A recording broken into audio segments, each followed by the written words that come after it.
a 10-part series, and it's just so fake, it's unbelievable. I'm going to cover a little bit of space. So NASA send these rockets up, and if you actually film it, the rockets don't go up to space. They just horizontal off. And for me, they're giant fireworks. There's no one actually on them. They're just like clever fireworks. And it's funny that most of these takeoffs have been near the Bermuda Triangle. So for me, it's highly possible that this is just a dumping ground, a scrapyard, and they make up these hoodoo stories to make people fear going near there. Or they do it in Kazakhstan, where there's just like 3 farmers and a pig. And there's no internet. So, you know, we could just cover the moon quickly. They try and make us believe that that buggy fit inside that compartment. And you can see there that the horizon's only like 10 meters away. And all this technology was worse than Super Mario on the first Game Boy. It's a game I actually completed once. I was on holiday with a boring ex, and I thought, oh, I need to excite myself and I played Super Mario. We won't go into that. So the moon's always really bright, we see it. I mean, you know, on the waxing moon, near the full moon, that is a bright thing. You can walk around in nature, in woods, that is a bright thing. But when astronauts go there, and they'll go on this side, if you look at the landing sites on NASA's official website, all of the landing sites are facing the Earth. It's completely different. Where's all that shine gone?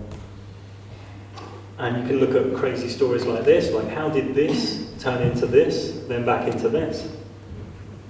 And it's completely incredulous. Because if you believe in the moon landings, that's what you believe. I mean, you've got origami. Tin foil.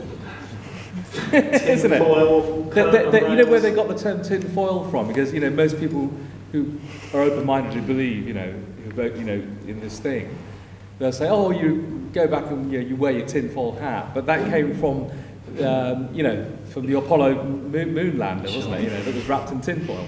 And they told you they went to the moon. It's unbelievable.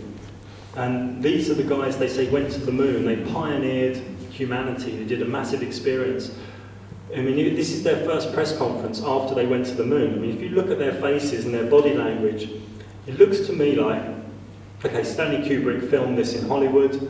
They were the actors. It was a drill. And then afterwards they told them, look, we own your ass.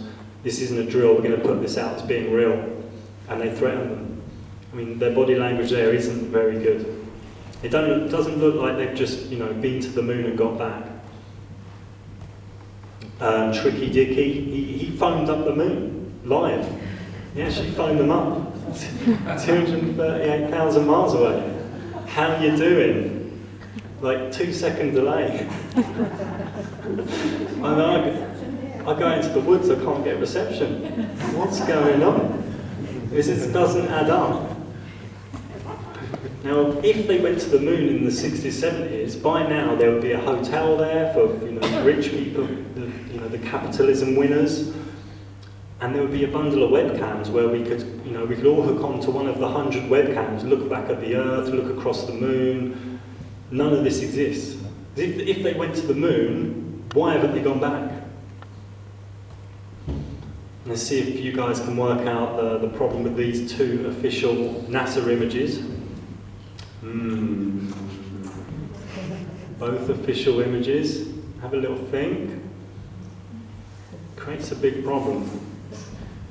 Because if the image on the right, if both images were right, which they can't be, you should see something like this, because the Earth's so much bigger than the moon. So the image on the left shows that, but the image on the right doesn't. The image on the right is like looking at the moon from the Earth. They've got their scales wrong.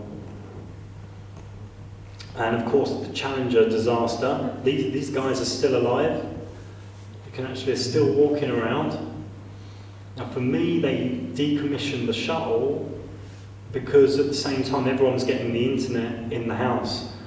And it was easily debunkable. This is just like an aeroplane. It's like a glider. This thing's never been in space. I mean, why would you decommission something that can go to space? And it's crazy. You know, if your car has a few problems, you don't decommission. You fix it. You replace the parts, or you improve it. You know, you never walk down the road and see, you know, Jeff decommissioning his car.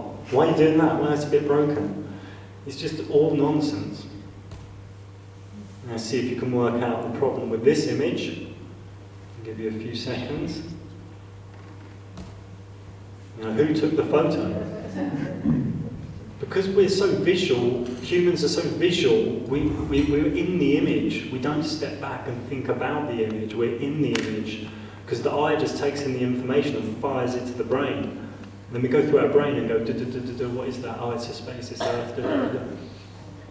And, okay, some of you might think, well, a satellite took the photo. But the space station is supposedly going at 17,000 miles an hour. I mean, you take a photo of something like that, you need some crazy shutter speed. Really. It's not going to work. It's not going to happen. And in my ESA Hoax series, I tore to shreds the International Space Station. I mean, this isn't real. This is green screen. This is underwater green screen. This is cables. This is really fake. I'd expect something like that. I used to work in industrial software many years ago. And we used to work with things like this at the top. We'd have our networking and cabling looking pretty good. And that's just on like a £500,000 project. NASA, was it 100 billion they get? Something crazy? Look at the mess. And it's not as if they're walking, they're floating about. It's all image for effect. It's not right. It's not right. This isn't conspiracy. This is what's going on. So a bullet travels at 1,700 miles an hour, but they say the space station travels at 17,000 miles an hour. And I stayed up one night trying to work out how it got that fast. No one knows. There's no information. Nobody knows. And recently they did a docking and they said, oh, it went a bit wrong. And they did a manual docking at 17,000 miles an hour. Now, if you're manually docking at 17,000 miles an hour and you hit your brake thrusters, you're going to zoom off 500 miles, like that. And I watched this and they're going left a bit, right a bit, forward a bit. This is nonsense. This is all fake. I also used to work with user experience screens, like computerized screens, designing them. You wouldn't have a screen like this. You'd have colours and gauges, key performance indicators in a clear way, using colours and levels. This is all just for effect. This is to make it look so complex it's beyond your intellect.